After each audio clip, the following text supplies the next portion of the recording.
नमस्कार, प्रणाम सभी सहारा इंडिया निवेशकों एवं सम्मानित कार्यकर्ताओं व जमाकर्ताओं का हार्दिक स्वागत करता हूं, वंदन अभिनंदन करता हूं आपके अपने YouTube चैनल इन्फॉर्मेशन विद पीके पर।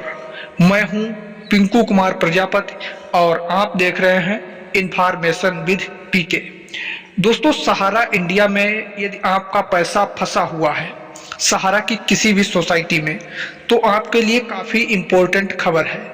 जैसा कि आप सभी को मालूम है, दिल्ली के हाई कोर्ट में सहारा के डबल बेंच में सहारा की 2 कंपनियों का केस लिस्टिंग हुआ था, लेकिन कुछ विशेष सुनवाई नहीं हुई थी और अब इसकी अगली सुनवाई की तारीख अक्टूबर में दे दी गई थी। लेकिन उससे पहले माननीय सुप्रीम कोर्ट में भी केस लिस्टेड है, जो अप्रैल महीने में सुनवाई होनी थी। 22 और 24 अप्रैल को माननीय सुप्रीम कोर्ट में सहारा भुगतान को लेकर सुनवाई होनी थी। उसने भी हम लोगों को नेक्स्ट डेट दे दी थी। तो इसी को लेकर जो हम लोगों के पास अनेक से अनेक मन में प्रश्न उठ रहे हैं कि क्या हम लोगों का भुगतान इस बार मिल पाएगा या नहीं मिल पाएगा, क्योंकि जुलाई का महीना चल रहा है और आज डेट हो चुकी है 20 जुलाई 2024 की डेट। तो सभी निवेशकों के मन में प्रश्न उठ रहे हैं कि हम लोगों का भुगतान मिल पाएगा या नहीं। तो दोस्तों, हम लोगों का भुगतान सहारा के कार्यालय के द्वारा ही मिलेगा। किस प्रकार मिलेगा, इसकी पूरी जानकारी अभी इस वीडियो में हम आप सभी को संक्षेप में बताने वाले हैं। दोस्तों, हम लोगों का जो भुगतान है सहारा रिफंड पोर्टल से मिलना था। पिछले वर्ष हम लोगों के लिए 18 जुलाई 2023 को माननीय सहकारिता मंत्री एवं केंद्रीय गृह मंत्री अमित शाह जी के द्वारा सहारा रिफंड पोर्टल का उद्घाटन हुआ था। उन्होंने सहारा रिफंड पोर्टल को लॉन्च किया था 18 जुलाई 2023 को। ये बात आप लोग सभी लोग जानते हैं और हम भी जानते हैं, सभी नेतागण जानते हैं। लेकिन क्या अभी तक आप में से किसी का भी भुगतान सहारा रिफंड पोर्टल के माध्यम से हो पाया है? नहीं हो पाया है। हो सकता है 1-2 लोगों का भुगतान सहारा रिफंड पोर्टल के माध्यम से 10,000 रुपया लॉलीपॉप के रूप में हो सकता है आप लोगों का मिल गया हो। लॉलीपॉप ही कह लीजिए, चुनावी लॉलीपॉप था उस समय। 10,000 रुपया कुछ लोगों को सहारा रिफंड पोर्टल के द्वारा मिल रहा था। लेकिन दोस्तों, अब जो हम लोगों का बाकी भुगतान फंसा हुआ है, 100 में 90% लोगों का जो भुगतान फंसा हुआ है, ये भुगतान कैसे मिलेगा?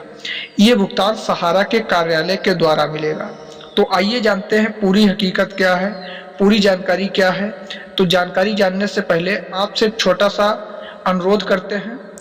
चैनल पर वीडियो पहली बार देख रहे होंगे तो प्लीज़ चैनल को सब्सक्राइब कर लीजिएगा और बेल आइकन को प्रेस कर दीजिएगा, ताकि हमारी हर वीडियो का नोटिफिकेशन सर्वप्रथम आपके पास पहुंच सके। तो सहारा बंधु, हम आपका कीमती समय न वेस्ट करते हुए सीधा वीडियो को यहीं से स्टार्ट करते हैं। दोस्तों, सहारा बंधु, सहारा रिफंड पोर्टल की पिछले 1 वर्ष की गतिविधियों तथा केंद्रीय गृह मंत्री अमित शाह की निवेशकों हेतु पिछले 1 वर्ष की गतिविधियों के अनुसार उन्होंने जो बयान दिए थे उसका तुलनात्मक अध्ययन किया जाए। अगर उसका तुलनात्मक अध्ययन किया जाए तो इससे क्या निष्कर्ष निकलकर आएगा? सहारा कार्यालय से ही भुगतान किए जाने का ही इशारा किया जा रहा है। यानी कि जो सहारा रिफंड पोर्टल की पिछले 1 वर्ष की गतिविधियां हैं, जो सहारा रिफंड पोर्टल से हम लोगों को वादा किया गया था कि पोर्टल के द्वारा सभी निवेशकों का भुगतान पाई किया जाएगा, ये बात कही गई थी। लेकिन फिर क्यों नहीं हो पाया? तो उसी की गतिविधियों के अनुसार केंद्रीय गृह मंत्री अमित शाह की निवेशकों हेतु पिछले 1 वर्ष की जो गतिविधियों के अनुसार जो तथ्य निकलकर आ रहा है, बयान निकलकर आ रहा है, उससे यही निष्कर्ष निकलकर आ रहा है कि सहारा कार्यालय से ही भुगतान किया जाने का इशारा किया जा रहा है। ये सरकार को भी मालूम है। माननीय सहकारिता मंत्री जी खुद जानते हैं कि पोर्टल के माध्यम से भुगतान नहीं हो पाएगा, लेकिन केवल और केवल हम लोगों को परेशान किया जा रहा है। इस बार हम लोगों का भुगतान कार्यालय के माध्यम से ही मिलेगा। किस प्रकार मिलेगा? दोस्तों, लोकसभा में और संसद में कई सांसदों के द्वारा लगातार प्रश्न उठाए जा रहे हैं सहारा भुगतान को लेकर के। जो पूरे भारत देश के सहारा पीड़ितों का भुगतान इतने दिन से फंसा हुआ है कई वर्षों से, इस भुगतान की आखिर सुनवाई कौन करेगा? सरकार नहीं करेगी, फिर कौन करेगा? इनके अंडर में सब पैसा फंसा हुआ पड़ा है, भुगतान कौन करेगा भाई?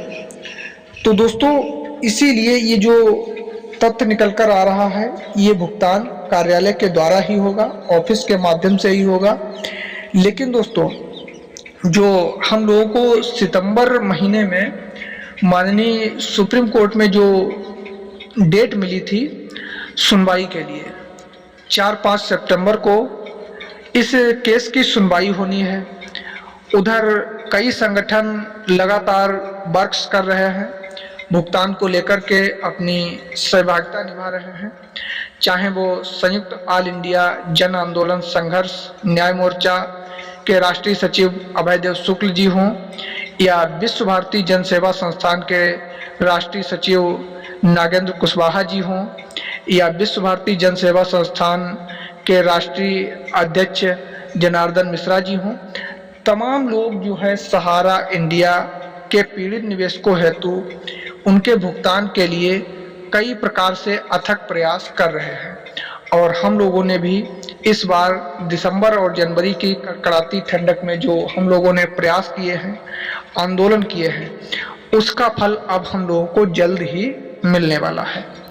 कह सकते हैं ये जो पोर्टल है, इसके माध्यम से तमाम प्रकार की जो दिक्कतें झेलने को मिली हैं, कहीं डेफिशिएंसी का मैसेज, कहीं रिसबमिशन, कहीं कुछ भी, इस प्रकार से जो अनेक प्रॉब्लम्स हम लोगों को देखने को मिल रही थी, अब इन प्रॉब्लम्स को एकदम हटा ही दिया जाएगा, यानी किनारा ही इन लोगों का कर दिया जाएगा और सीधा हम लोगों का भुगतान जो है ऑफिस के माध्यम से, यानी कि ब्रांच के माध्यम से ही होगा।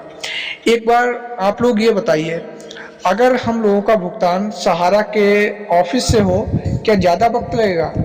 ज़्यादा तो वक्त नहीं लगेगा, क्योंकि 2 महीना वक्त बहुत होता है। अगर ऑफिस खुल जाए, ठीक से कार्य होने लगे, तो 2 महीना 60 दिन मतलब बहुत होते हैं। 60 दिन में एक एक निवेशकर्ता का लेन देन फिर से सही से होने लगेगा और कार्यकर्ता भी खुशहाल हो जाएगा और जमाकर्ता भी। वैसे आपकी क्या राय है कि भुगतान जो है हम लोगों का सहारा के किस माध्यम से मिलना चाहिए, कार्यालय के माध्यम से या वही पोर्टल वाला धंधा? एक बार नीचे कमेंट सेक्शन में जरूर लिखें, ताकि हम लोगों की जो आवाज़ें हैं वो कमेंट बॉक्स के माध्यम से गूंज उठें कि सहारा के कार्यालय के द्वारा ही हम लोगों का भुगतान मिलना चाहिए। एक ही नारा, हम लोगों का भुगतान सहारा कार्यालय के द्वारा। मिलते हैं फिर नेक्स्ट नए वीडियो में, तब तक के लिए जय हिंद।